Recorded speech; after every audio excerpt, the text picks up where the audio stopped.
We humans are all wired for attachment, whether it's your friend, your family, your pets. When you spend way too much time with a certain someone or a certain being, you tend to get absorbed with them. You tend to take what is theirs and take it as yours. And a lot of the times that includes losing yourself. Hi everyone, I'm Jay, and I'll be talking about how you can detach yourself from certain things and certain people and become yourself again and become truly secure with who you are again. I hope you enjoy it. What is someone who is truly secure? What does it come in on your mind when you think of someone who is truly secure? Because secure people usually have a really deep sense of self. They really know and understand who they are in a really deep and in-depth level. They don't need people to be telling them that. They have a really strong sense of self-worth, which is also built from evidence and evidence they have built for themselves.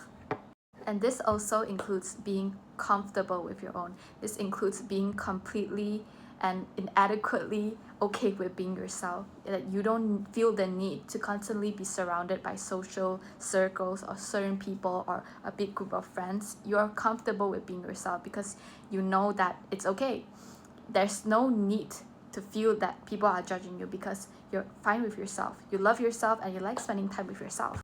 And balance is incredibly important when you're talking about security, because when you spend too much time being alone, too much time in isolation, it becomes your comfort zone when it was once the opposite. When it was once being alone was uncomfortable, it becomes I'm comfortable with being alone, and you don't go out and socialize and you're constantly isolated by yourself. That is so not good because humans are wired for social environments. Like, we are social creatures, we need to talk to people, we need to constantly be around our loved ones, but that also means that we have to detach ourselves from them and become whole with ourselves again. We need to give ourselves time back to ourselves again. It's very important to have time for yourself and have time for the people whom you love, whether it's your family, your friends, your partner.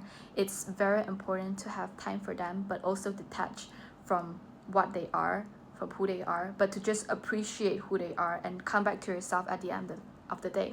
Oppression, Tolls, and Friendlessness is one of my favorite chapters, and it is incredibly important to be around people, but also come back to yourself, guys. When you successfully balance things in your life, for example, you can have time with your family, but by the end of the day, you come back to yourself, you reflect, and you understand who you are again as an individual.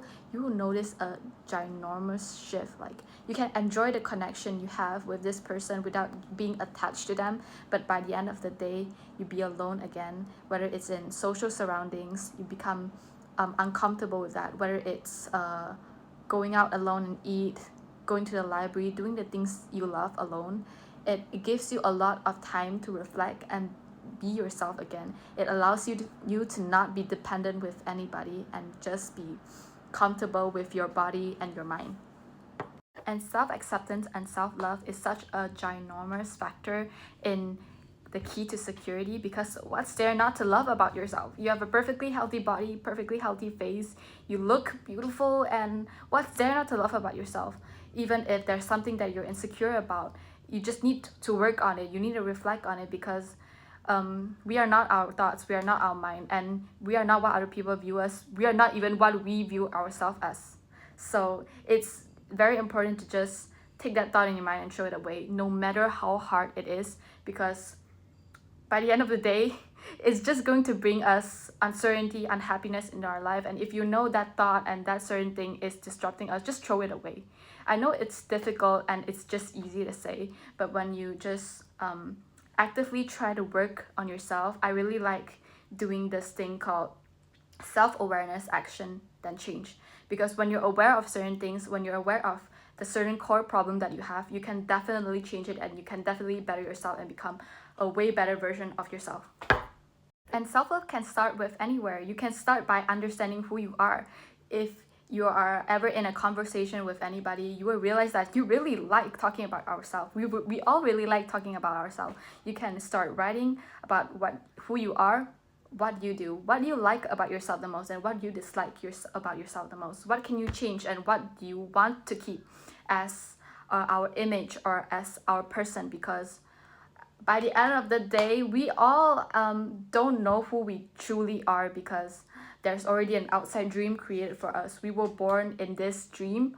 We have the economics, the money, our family implementing things that they think what is best for us. Because so it's important to know what you want and what you don't want, who you want to be and who you don't want to be. Write them all out and discard whatever the things that you currently have that you don't want to be, and just be that, and just try acting on it. You can change, you can remove anything that you don't want to be and become the best version of yourself that you like, that you prefer.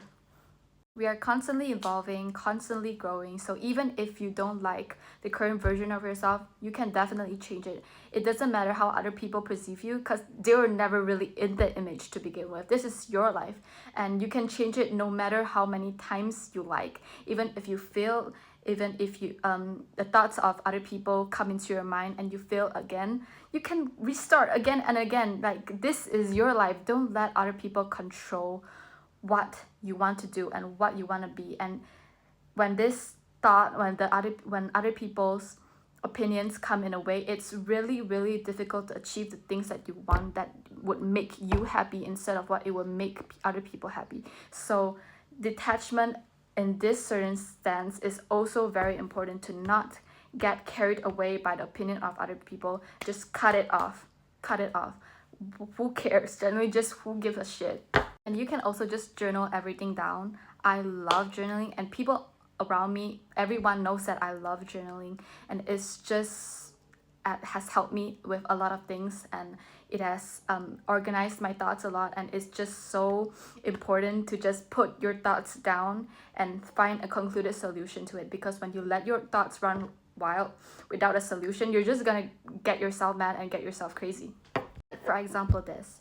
In the 18th of May, I wrote this in school, how to find balance with your identity. Because I figure out that I'm someone that is like very, very incredibly opinionated. It's not opinionated in like I like to go argue with other people about it, but it's more like I have a certain stance in something and I would like to follow it forever. Like, for example, I think that human rights should be available to everyone, and I only follow it for the rest of my life. So I figure out that I'm very opinionated. I'm not flexible enough to like actually try different ways.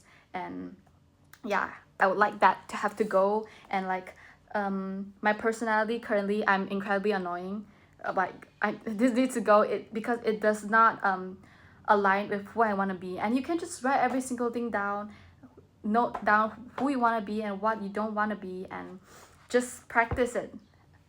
Like I said, guys, self-awareness, action, change. You can definitely become the version of yourself that you love the most, because you don't have a choice anyways. You are born in this environment, in this family, in this household, with these friends, and you can't change any of them, but you can change yourself.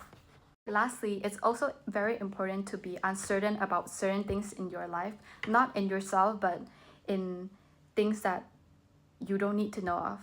Like, you can just let things be the way that they are right now, because you don't need to know them. You just leave it as it is. Just say, I don't know. Maybe I would know in the future, but I don't need to know now.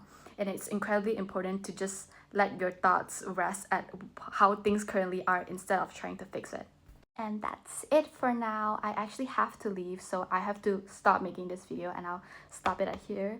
And I love you guys, and see you guys next time. Bye.